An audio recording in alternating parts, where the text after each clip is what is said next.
And here we are again in the continuing saga for the Steam paid marketplace. Recently, Gabe Newell did a big AMA over on Reddit where he addressed some of the concerns and issues people had with the new paid marketplace system. In Gabe Newell's AMA, he has said that the publisher picks the percentage they will take from the paid mods for their games. Skyrim's mods are currently at a 25% take-home rate for the mod developer and a 75% cut for the publisher and Valve.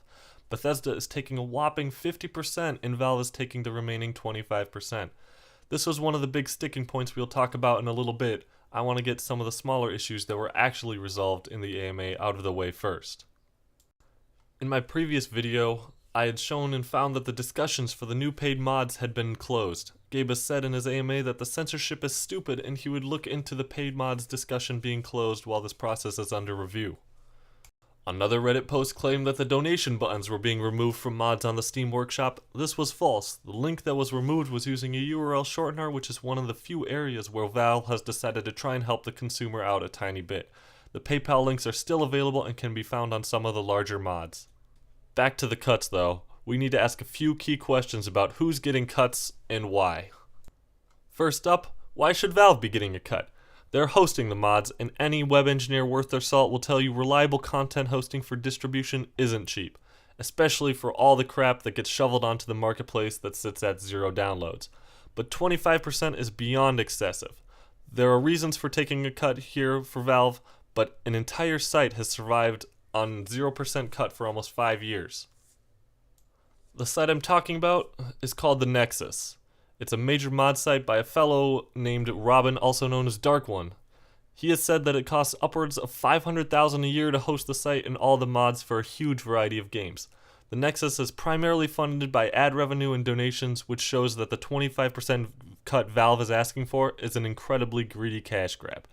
Valve is basically punishing the best mods for coming to their platform. Valve has two obvious goals with the workshop and paid mods. First, they want to increase the power of their modding platform. It's already quite strong due to its ability to add mods into a game with a single click. This feature makes modding widely available. Even the Nexus has trouble matching this feature, and most games have instructions or additional tools to help its community install mods. Adding the option for modders to profit via their platform was meant to encourage the biggest and best mods to come to the workshop and go on sale. We're largely seeing the opposite effect. The largest mods are being pulled from the workshop, and if they're staying free. The second goal is the profits. 25% is a much larger cut than what would be necessary to support the workshop. It's pure and simple greed. It's a stupid choice by Valve for one key reason. It only hurts the most devoted members of the community, the ones who take the time to create the mods. It hurts exactly who Valve is trying to encourage to put their mods on the workshop. Valve is absolutely shooting themselves in the foot here. Let's look at an example. Whoever buys a mod on the marketplace just sees a flat price and pays it thinking they are supporting the modder. They aren't the ones suffering here. The price they pay doesn't change. The money gets siphoned off before it gets to the modder by Valve and the publisher. Valve claims it's to offset the costs, but we know that's not the case. The workshop has previously been completely free and the Nexus exists to this day hosting free mods. All that's left is greed. Robin and Gabe agree that modders should be able to be paid for their work. But Valve has gone about it in the absolute wrong way. Let's talk about the modders' rights though. Should they be paid for their work? Absolutely. I've toyed with map making for older Medal of Honor games using a tool called Radiant. I've played with the Fallout GAC, the Team Fortress tools a tiny bit, and even the Skyrim creation kit. I know that the tools to mod are incredibly complex and complicated. The people that take time to learn and use these tools in order to tweak a tiny thing, like removing the arrow in the knee line from every bloody soldier in Skyrim, should not be hamstrung by the publisher while trying to share their tweak with the world. According to all evidence, this will remain the case, and tiny free mods will still be available on both the Nexus and the Steam Workshop. Robin, Gabe, and I believe that free mods won't ever go away. The community and passion that goes into mod creation cannot be stifled by fees and greed. The largest games have always ended up with the mod installation tools and popular third-party download sites. Pick any AAA release and Google search for X mods, and one of the top 5 will be some random third-party community website like ModDB or the Nexus that has grown to love X. Instead of the tiny free modders, I want to focus on the community members who take the time to delve deep into the creation tools or the source files. The people who know the tools as well as or better than the developers themselves. The people who put in countless hours of time and effort, dumping their creativity into a truly personal project that adds hours of enjoyment into a game. These are the mods like Fallscar that are bulky enough to earn the modder a career. In this case, the modder was able to grab a job at Bungie. These modders have gone beyond the tools provided and often have to go one step further in order to fix or add some truly unique things into the game. The Skyrim script extender, which I've talked about before, has been the gateway for hundreds of mods that fix things that cannot be edited in the Skyrim creation kit. Long explanation short, the SKSE allows modders to do more. When you see a mod requiring the SKSE, you are looking at a mod that was truly built by the community. The Skyrim Creation Kit's official wiki has even been edited to include the additional functions that the SKSE allows. The community has built more functionality into the Skyrim Creation Kit.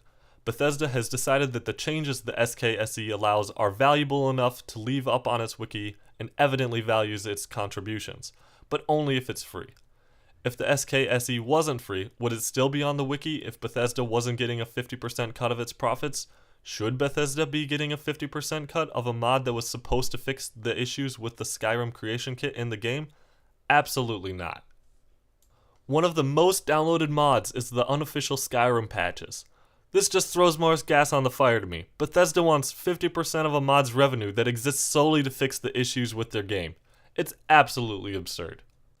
A modding community grows and evolves because they love a game. I cannot see how a publisher could possibly think that imposing a fee on the strongest members of their fanbase would be a wise decision. My conclusion? Bethesda ought to be the primary target of the lynch mob. The last official Skyrim patch was in March of 2013. They're done with Skyrim. I'm slightly nauseous from the belief that they should be paid for a game that they have abandoned. Sure, they will still make money from the sales, but there's no more man hours going into it. There's very likely no input coming from Bethesda into these mods anymore. But the community continues to churn out new and interesting content for Skyrim. So what's the solution? Steam has a strong platform to release and install mods. If they want to encourage new modders to come to their platform, allow the modders to profit cleanly. Allow donations or pay what you want solutions to go more directly to the modders. Note, I didn't say directly to the modders. The publishers and Valve can still reasonably take a cut. It's their right as the original content creators and hosting fees. But 75% is truly a joke. There's a few more concerns I have before turning the keys of the kingdom over to Valve. The issue I had with refunds for mods has still not been addressed and additional issues have been revealed. A user bought a mod and asked for a refund and was banned from making purchases from Steam for 7 days. I was under the impression that making multiple returns in a short period of time might get you banned, but apparently it only takes one. This has been officially responded to and called a bug that is being looked into, but you can safely take "it's being looked into" as a grain of salt when dealing with Valve.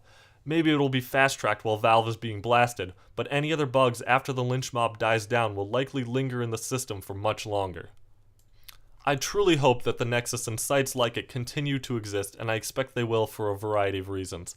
The Skyrim script extender and some of the best mods that use it aren't available through Steam or exist in a watered-down state on the marketplace.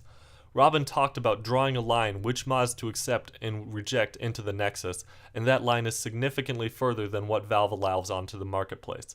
Let me tell you, some of the stuff on the Nexus is not safe for work, bordering on the not safe for life category. Also, I'm encouraged by some games moving to support modding in-game. Games like Prison Architect, RimWorld, and Kerbal Space Program are closely tied to their modding communities, and the game's developers are evidently much more aware of the strength and power of good community support than Bethesda. I'd be aghast if any of the developers came out asking for a 50% cut of the modding profits. I hope that we don't have to move Bethesda/ZeniMax into the evil publisher category alongside EA and Ubisoft. Hopefully they'll come to their sense and get rid of, or at least significantly reduce their cut into the community's profits. That's all I have for you for now. We'll see you if the story continues to develop. Otherwise, keep an eye out for any other news. See you guys next time.